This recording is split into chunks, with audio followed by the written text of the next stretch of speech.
Friends welcome back.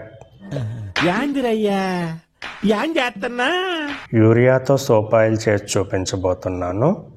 ఓ దట్టా శుభ్రమైన ఒక plastic టబ్లో 4 లీటర్స్ వాటర్ తీసుకోండి. ప్యూరిఫైడ్ వాటర్ మాత్రమే ఉపయోగించాలి. ఇది వాటర్ ప్లాంట్ నుంచి తెచ్చిన డ్రింకింగ్ వాటర్ అన్నమాట. దీన్నే ఆర్వా వాటర్ అని కూడా అంటారు. తర్వాత ఇందులో 10 గ్రామ్స్ కాస్టిక్ సోడా వేసి కలపండి. కాస్టిక్ సోడా 20 గ్రామ్స్ వరకు అవసరం అవుతుంది. మిగిలిన 10 గ్రామ్స్ కాస్టిక్ సోడా 100 ml వాటర్లో కలిపి పక్కన ఉంచండి. దాన్ని మనం pH బ్యాలెన్స్ చేయడానికి ఉపయోగించవచ్చు. సో కాస్టిక్ సోడా పూర్తిగా కరిగిన తర్వాత ఒక 10 నిమిషాలు రెస్ట్ ఇవ్వండి. 10 నిమిషాల తర్వాత ఇందులో యాసిడ్ స్లర్రీ వేసి బాగా కలపాలి. ఈ సోప్ ఆయిల్ని మనం మల్టీపర్పస్గా ఉపయోగించవచ్చు. అంటే అంట్లు తోమడానికి, ఫ్లోర్ క్లీన్ చేయడానికి, అలాగే బాగా మురికి పట్టిన బట్టలు వాష్ చేయడానికి, బాత్రూమ్ టైల్స్ క్లీన్ చేయడానికి, మరియు కార్ షాంపూగా కూడా ఉపయోగించవచ్చు. అందుకే దీన్ని మల్టీపర్పస్ సోప్ ఆయిల్ అని కూడా అంటారు. ఇప్పుడు pH బ్యాలెన్స్ చేద్దాము. pH వాల్యూ 6 to 7 మధ్యలో ఉండేట్టు చూసుకోండి.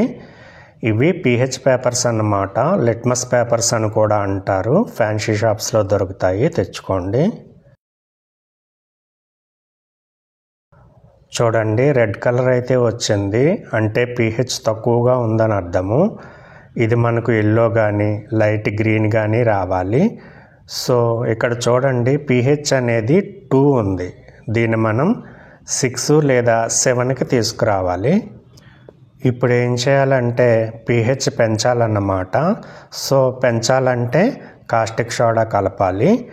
ఆల్రెడీ మనం మిగిలిన 10 గ్రామ్స్ కాస్టిక్ సోడాని 100 ml వాటర్లో కలిపి పక్కన ఉంచాం కదా, అది కొంచెం కొంచెం వేసి బాగా కలిపి మళ్ళీ pH చెక్ చేయాలి.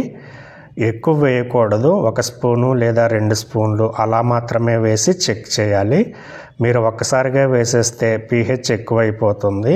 అప్పుడు మళ్ళీ తగ్గించడానికి స్లర్రీ కలపాల్సి వస్తుంది. సో కొంచెం కొంచెం మాత్రమే వేసి కలపండి. చూడండి, లైట్ ఎల్లో వచ్చింది, ఇలా రావాలన్నమాట. సో ఈ విధంగా మనం pH చెక్ చేసుకున్నాక ఇది ఒక పక్కన పెట్టేసి వేరే చిన్న టబ్ తీసుకోండి. ఇందులో మిగిలిన 1 లీటర్ వాటర్ వేయాలి.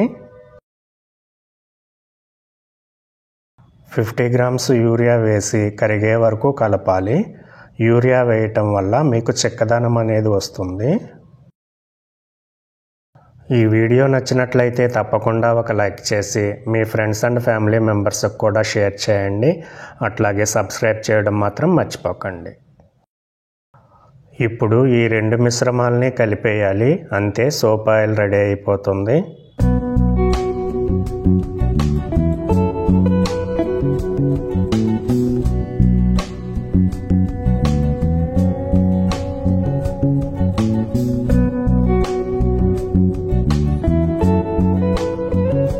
కలరు సెంటు ఆప్షనల్ అండి. మీ దగ్గర ఉంటే వేయండి, లేకపోతే అవసరం లేదు.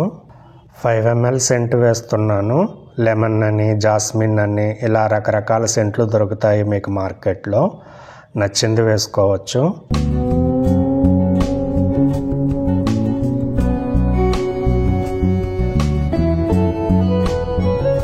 అలాగే ఇక్కడ నేను గ్రీన్ ఫుడ్ కలర్ వేస్తున్నాను. చిటికెడు వేయండి చాలు. కొంచెం వాటర్లో కలిపి వేయండి. కలర్ కూడా మీకు నచ్చింది వేసుకోవచ్చు.